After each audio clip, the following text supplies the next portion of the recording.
Oke,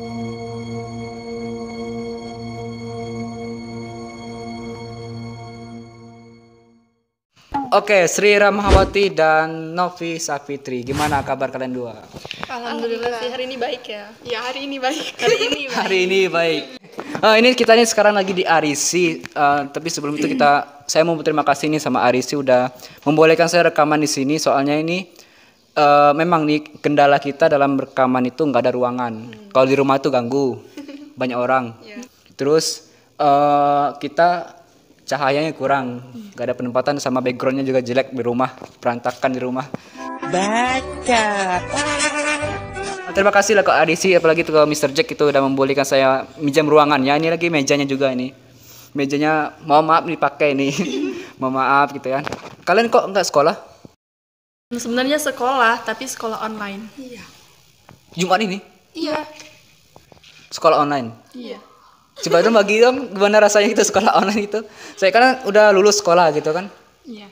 Corona juga sih lulusnya, nggak pakai UNBK. Coba dong berbagi rasa gitu. Gimana rasanya menjalankan program sekolah online gitu. Coba dari Sri, gimana rasanya? Tukar posisi aja. Apa? Kalau misalnya sekolah online itu pasti 85%-nya itu sedih. Iya benar. Iya. Sedih. Sedih kenapa itu? Ya karena udah banyak kendala sekolah online, mulai dari paket, terus harus deadline.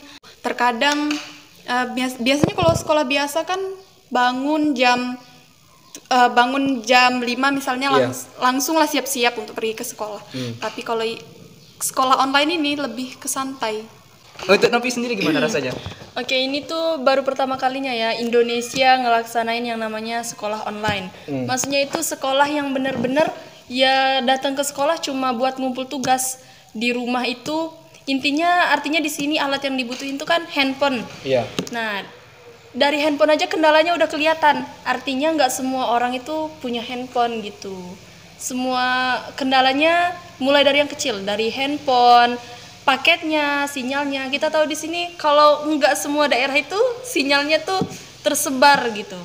Jadi ya pertama kita harus punya handphone. Yang kedua itu kita harus gimana caranya sih biar bisa beli paket, biar bisa ngerjain tugas. Nggak enak juga kan kalau misalkan setiap mau ngerjain tugas ke rumah teman, setiap mau ngerjain tugas ke rumah teman, ya pasti ada rasa yang namanya rasa nggak enak gitu kan. Oh, maksudnya gitu tethering. Oh ya, sebut aja lah. Habis itu yang ketiga, kalau misalkan nih buat pengguna Telkomsel ya, kalau mati lampu kan sinyalnya hilang. Lagi enak-enaknya apalagi yang virtual Zoom, yang belajarnya pakai virtual Zoom pasti pas 1 giga habis itu. pas mati lampu sinyalnya hilang, otomatis pelajarannya kekat. Di situ udah nggak efisien banget gitu. Terus tuh kalau misalkan di sekolah nih, perbandingannya sekolah online sama kalau di sekolah beneran. Kalau di sekolah beneran kan, kalau kita nggak tahu apa-apa bisa itu ya, bisa diskusi bareng-bareng gitu kan. Iya, benar. Maksudnya tuh bisa diskusi tatap muka, artinya tuh lebih sampai gitu apa yang mau didiskusiin. Tapi kalau via handphone itu benar-benar nggak efektif banget, soalnya rada-rada nggak tahu kayak mana. Ya intinya ujung-ujung siswa kemana? Ya ke Google. Google kan lebih pintar. Siswa pasti mikirnya ke situ. Apalagi kalau misalkan soal yang dikasih tuh ya dari buku gitu kan, materinya dari buku, terus tuh soalnya dari buku, ya pasti semua yang ada di buku udah terekam jelas gitu di Google.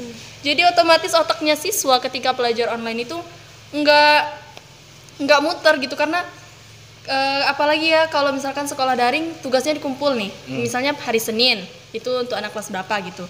Jadi ketika tugas yang dikasih misalnya hari Rabu, artinya masih ada Kamis, Jumat, Sabtu, Minggu, Senin, 5 hari buat ngerjain tugas.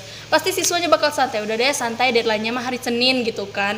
Jadi Google tinggal paket masih banyak, ya udah malam Senin aja dikerjain. Jadi di situ otaknya siswa itu mentok gitu, dianya nggak kreatif. Kalau di sekolah kan ada sekolah yang bolehin pakai handphone, ada yang enggak. Jadi kalau misalkan guru ngasih tugas, otomatis otak dulu yang disuruh mikir, handphonenya nanti. Tapi kalau di rumah kelihatan nggak kelihatan, otomatis ya Google gitu.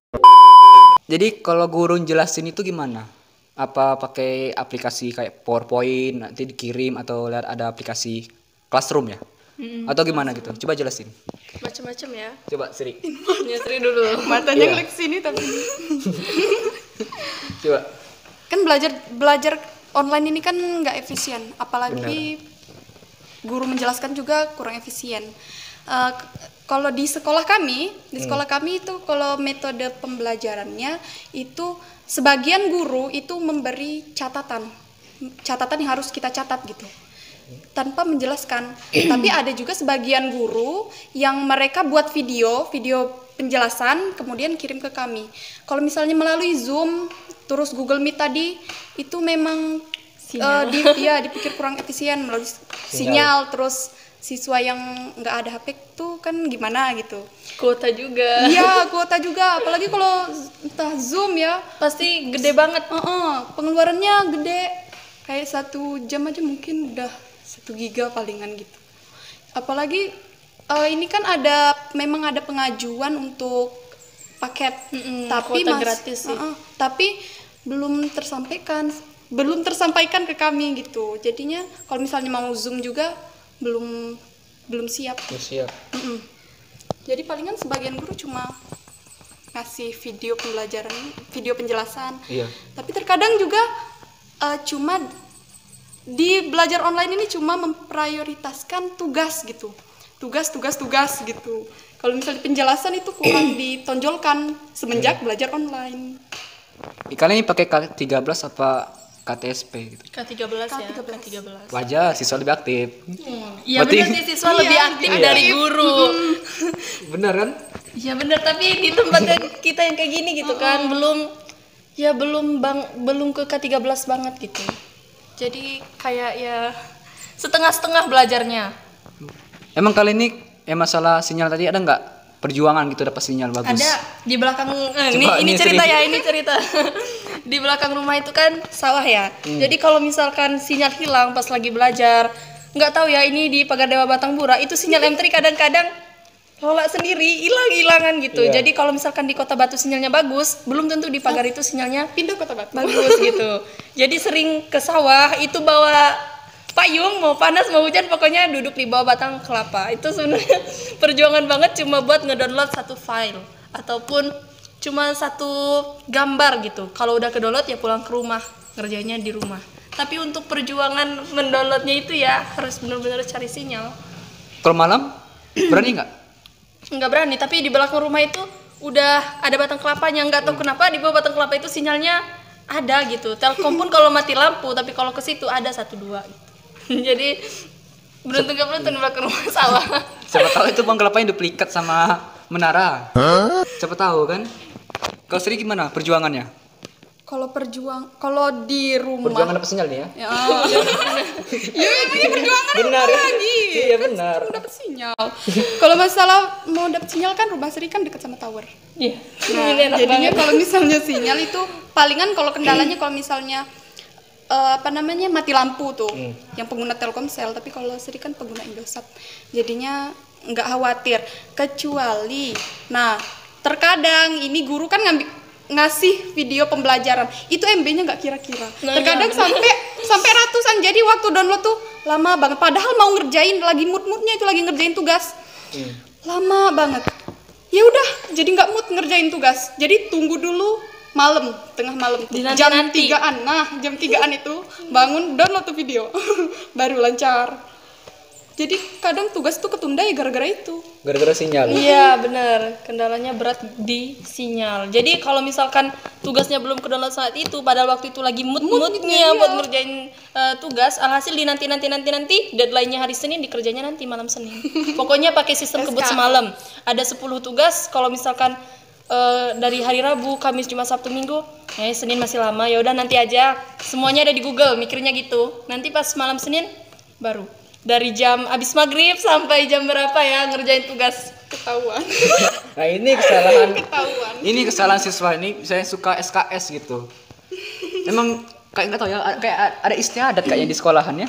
SKS saya juga gitu sebenarnya. Terus ini yang kalau katanya tadi kan deadline-nya misalnya hari Senin SKS. Waktu kalian ngumpulnya itu sinyalnya susah? Ada keringanan nggak?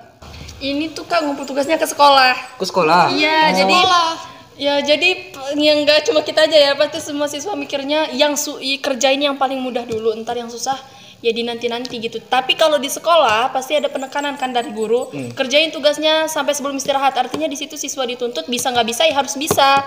Tapi kalau di rumah ya terserah kita gitu. Apalagi deadline-nya udah ketahuan hari Senin, Selasa atau Rabu. Jadi udah kelihatan, udah diwanti-wanti dari jauh gitu kan. Oh tugas ini dibagi buat hari ini. Tapi kecuali kalau misalkan jadwalnya banyak, mepet, apalagi walaupun kondisi corona ada beberapa kegiatan ya yang dilaksanain. Jadi untuk tugas hari ini udah lanjutin besok. Besok ternyata ada tugas lagi dilanjutin besok. Alhasil sebenarnya sistem kebut semalam itu bukan suatu yang buruk ya menurut saya. Soalnya ada kalanya itu tuh kayak satu solusi. Ketika banyak banget kegiatan di situ kita bisa ngambil keputusan buat yaudah SKS saja.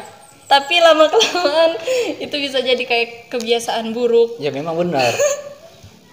Ya soalnya apa juga kalian nggak langsung ngerjain tugas itu setelah guru ngasih tugas? Ayo gimana? Apa yang kalian lakukan? Jujur nih. Ya itu tadi. Apa? Nonton drakor? Enggak Kak. Apalagi kalau misalkan tugasnya susah ya. Tugasnya susah. Guru cuma motoin buku kayak buku guru, difotoin disuruh dicatat, di bawahnya dikasih tugas. Belum tentu siswa itu ngerti gitu Jadinya Kak. harus butuh pembenaran. Jadi yaudah deh tinggalin dulu, besok aja ini susah gitu. Nunggu tugas selanjutnya, yang ini mudah cuma nyatet dari halaman segini sampai segini, ya itu dulu yang dikerjain gitu. Nah untuk yang nggak bisa itu biasanya dibuat sistem kebut semalam karena memang nggak bisa ngerjainnya sendiri. Berarti rata-rata jawaban kalian itu dari Google? Ya kalau soalnya dari buku, cuman di sini sebenarnya dari hati siswa sendiri aja ya. Kalau misalkan mau pinter ya diputerin dulu otaknya buat ngerjain itu, kalau nggak bisa ya baru ke Google gitu. Soalnya kan matematika beda. Kalau mau jujur-jujuran, Iya coba nih. yang paling sering lihat Google itu ya tentang pelajaran kimia.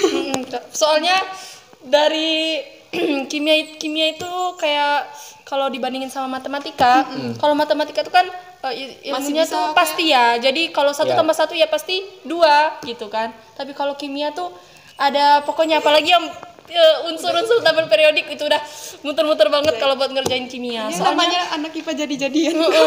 nurunin unsur itu diturun-turunin. Nah, di situ udah bingung banget. Tapi kalau di sekolah bareng teman-teman itu pasti bisa bagi-bagi tugas. Tapi kalau di rumah dikasih satu unsur aja bisa berhari-hari ngerjainnya. Soalnya nggak paham kalau misalkan cuma dikasih ini catatannya, ini tugasnya, nggak dikasih penjelasan gitu. Kalian di sekolah online ini meskipun ada keresahan, ada nggak sesuatu yang lebih hal positifnya gitu yang kalian rasakan gitu? Sebenarnya hal positif dari belajar online tuh ya belajar disiplin. Iya, disiplin waktu. Disiplin. gitu. Di sini tuh siswa gimana caranya harus nge-manage time-nya gitu. Harus ngebuat jadwal banget. Jam segini harus bangun, jam segini ngedeadline tugas. Nah, tapi di sini juga punya kendala kalau misalkan udah dijadwal jam 9 ngerjain tugas, tapi tugasnya belum sampai ke kita gitu. Kalau misalnya sisi positifnya untuk ya mungkin orang yang berpikir tinggi, nah itu pasti mikirnya siswa dituntut untuk benar-benar belajar mandiri, mencari penjelasan sendiri kalau nggak ngerti gitu. Tapi kalau misalnya untuk yang ya awam lah, yang untuk yang awam itu merasa ya stres. Jujur ya, Srip, waktu ngerjain tugas itu pernah di titik stres. Aduh, tugas numpuk, mana kemarin nggak ngerjain, ya langsung Down lah intinya. iya down, nangis gitu. Nah kan berarti kan SKS ini bisa bikin kalian nyesal berarti. Iya Kak, tapi kadang-kadang SKS-nya itu ada yang terpaksa gara-gara ada kegiatan selain itu. Kayak misalkan hari ini punya kegiatan di sini gitu. Jadi ya tugasnya dipinggirin dulu karena deadline-nya masih jauh. Jadi SKS itu kadang-kadang cuma alat terakhir yang buat terpaksa sih. Tapi kalau misalkan tugas dikirim, itu tugasnya nggak terlalu sulit, terus juga udah ada penjelasannya, ya pasti siswa bakalan cepet ngerjainnya. Tapi kalau misalkan agak susah atau susah banget gitu kan, pasti agak dimundur-mundurin dikit gitu. Apalagi waktu Nunggu. masih menjabat OSIS. Iya. Menjabat OSIS. Kalau sekarang kan udah lepas. Waktu Iya. menjabat OSIS, lagi enak-enaknya rapat, langsung ada pemberitahuan di HP. Videonya belum selesai ya, masih ada lanjutannya di part 2. Jadi kalian harus tonton setia channel ini. Dan yang salah ngomong lagi kan. Oke lah, lanjut ya ke part 2, oke?